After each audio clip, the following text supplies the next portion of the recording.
Bismillahirrahmanirrahim. Assalamualaikum warahmatullahi wabarakatuh. Perkenalkan, nama saya Novel Irfansah dengan NIM 333225152 dari kelas B Teknik Elektro angkatan 2021.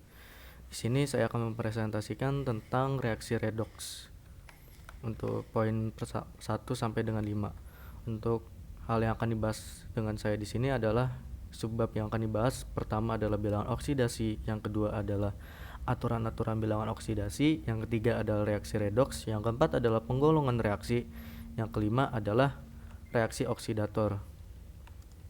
Lanjut, apa itu bilangan oksidasi? Definisi bilangan oksidasi adalah bilangan oksidasi atau keadaan oksidasi suatu unsur dalam senyawa ionik binar sederhana adalah jumlah elektron yang diperoleh atau hilang oleh atom unsur tersebut ketika membentuk senyawa. Dalam kasus ion tunggal, itu sesuai dengan muatan sebenarnya pada ion. Atau bisa kita simpulkan bahwa bilangan oksidasi adalah bilangan yang menggambarkan jumlah elektron yang dilepas atau diterima suatu atom di dalam suatu senyawa. Penulisan bilox ditulis dengan memberi tanda positif atau negatif sebelum angka muatannya. Aturan-aturan bilox. Aturan-aturan bilox ini terdapat 8 aturan. Yang pertama adalah bilangan oksidasi unsur bebas adalah 0. Apa sih bilangan oksidasi unsur bebas adalah sama dengan 0? Unsur bebas adalah unsur yang tidak tergabung atau berikatan secara kimia dengan unsur lain.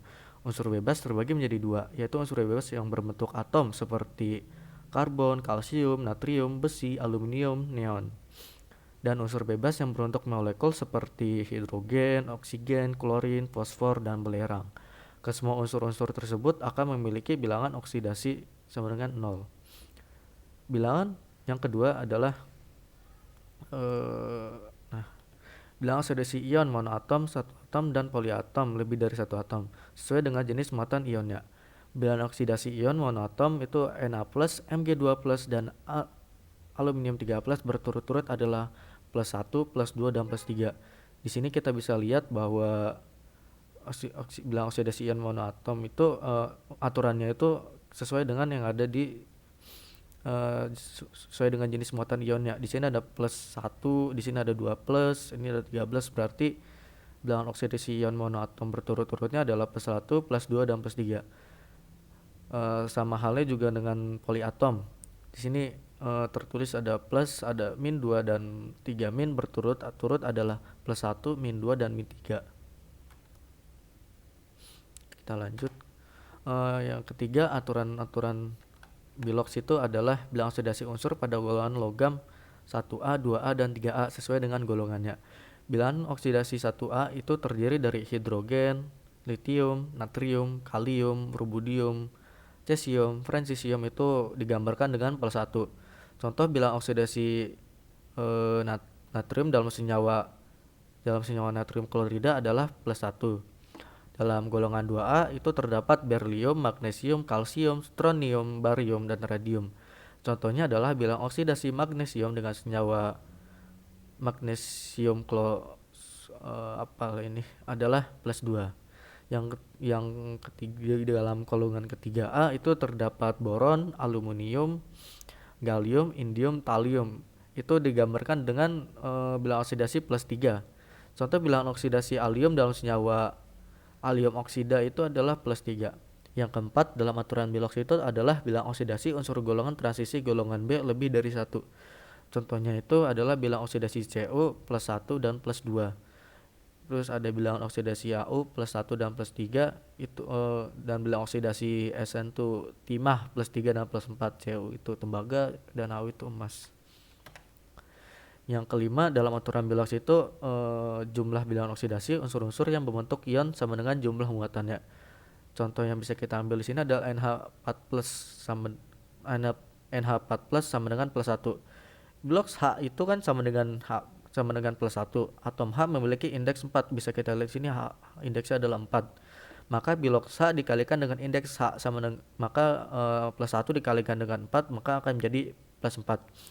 Karena jumlah muatan NH4+ ini harus sama dengan +1, maka bilox N ini haruslah -3 agar ketika bilox N dan H dijumlahkan hasilnya sesuai dengan jumlah muatannya yaitu +1.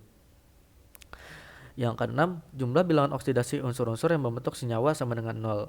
Di sini kita bisa ambil contoh di H2O sama dengan 0. Itu bilox H sama dengan plus 1, atom H memiliki indeks 2, bisa kita lihat di sini. Sehingga bilox H dikalikan dengan indeks H, maka plus 1 dikalikan dengan 2, maka hasilnya plus 2. Agar jumlah bilox H dan O sama dengan 0, maka bilox O harus bernilai min 2. Kita lanjut dalam aturan yang ketujuh. Bilangan oksidasi hidrogen H bila berikatan dengan logam min 1, bila H berikatan dengan logam maka itu akan menghasilkan plus 1.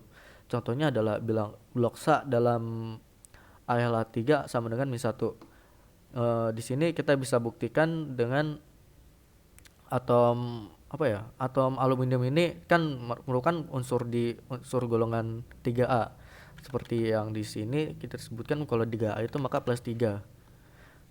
Kalau kita ingat aturan bilox di poin yang ke-6, itu jumlah bilox unsur-unsur yang membentuk senyawa itu sama dengan 0. Maka agar bilox aluminium ini agar bilox aluminium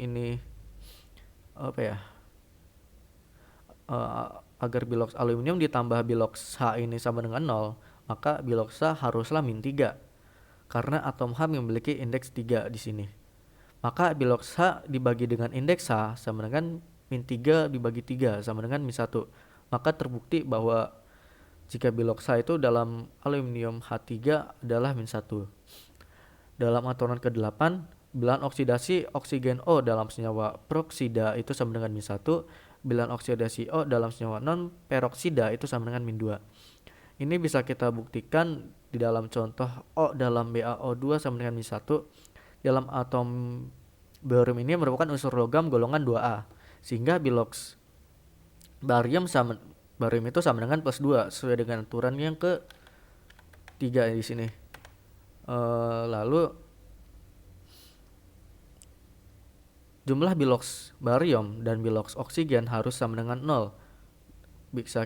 Harus sama dengan 0. Kita bisa lihat di aturan bilox yang di poin ke-6. Oleh sebab itu, bilox O harus bernilai min 2 karena atom O memiliki indeks 2. Jadi bilox O dibagi indeks O sama dengan min 2 dibagi 2 sama dengan min 1. Terbukti bahwa jika bilox oksigen dalam barium oksida adalah min 1. Pengolongan reaksi berdasarkan bilox. Di sini pengolahan reaksi itu ada 3, yaitu reaksi bukan redoks, reaksi redoks, dan reaksi autoredoks, reaksi disproporsionasi. Pada reaksi ini, bilangan oksidasi setiap unsur dalam reaksi tidak berubah. Bisa kita lihat di sini CaO bilangan Ca di sini kalsium yang tadinya plus 2 maka tidak berubah sama sekali, tetap plus 2. Di sini juga bilangan oksigen di sini min 2 tetap min 2. Pada reaksi redoks, pada reaksi ini terjadi peningkatan dan penurunan bilangan oksidasi pada unsur yang terlibat reaksi. Di sini kita bisa lihat unsur Fe yang tadinya 0 akan mengalami oksidasi, maka bilangan oksidasinya itu mengalami penaikan jadi plus 2. Lalu di sini juga ada H2 yang tadinya plus 1 mengalami bilangan oksidasinya penurunan dengan mengalami reduksi, maka menjadi 0. Pada reaksi autoredoks, reaksi disproporsionasi, pada reaksi ini yang bertindak sebagai oksidator maupun reoksidatornya merupakan zat yang sama. Bisa kita lihat sini unsurnya tuh reaksi ini unsurnya sama. Yang di sini I2 sama dengan 0, maka dia akan mengalami reduksi menjadi min 1. Lalu di sini yang tadinya 0 akan mengalami oksidasi menjadi plus 5 di sini. Lanjut ke selanjutnya, reduktor dan oksidator. Apa itu reduktor dan apa itu oksidator? Reduktor adalah senyawa atau unsur yang mengalami oksidasi. Oksidator itu adalah senyawa atau unsur yang mengalami reduksi. Bisa kita ambil contoh di sini, reduktor itu adalah senyawa yang mengalami oksidasi. Maka oksidasi itu kan sama dengan bilangan oksidasinya mengalami penaikan. Bisa kita lihat di sini yang tadinya H2 itu bilangan oksidasinya 0, maka akan mengalami penaikan menjadi plus 1. Lalu untuk contoh reaksi oksidator itu adalah senyawa unsur yang mengalami reduksi. Bisa kita ambil contoh di sini, contoh oksidator. Karena oksidator itu mengalami reduksi, maka Reduksi itu adalah bilangan oksidasi yang mengalami penurunan. Maka yang tadinya ini O itu bilangan oksidasinya -2, maka akan mengalami penurunan jadi 0. Mungkin segitu saja yang bisa saya sampaikan. Kurang lebihnya mohon maaf. Wassalamualaikum warahmatullahi wabarakatuh.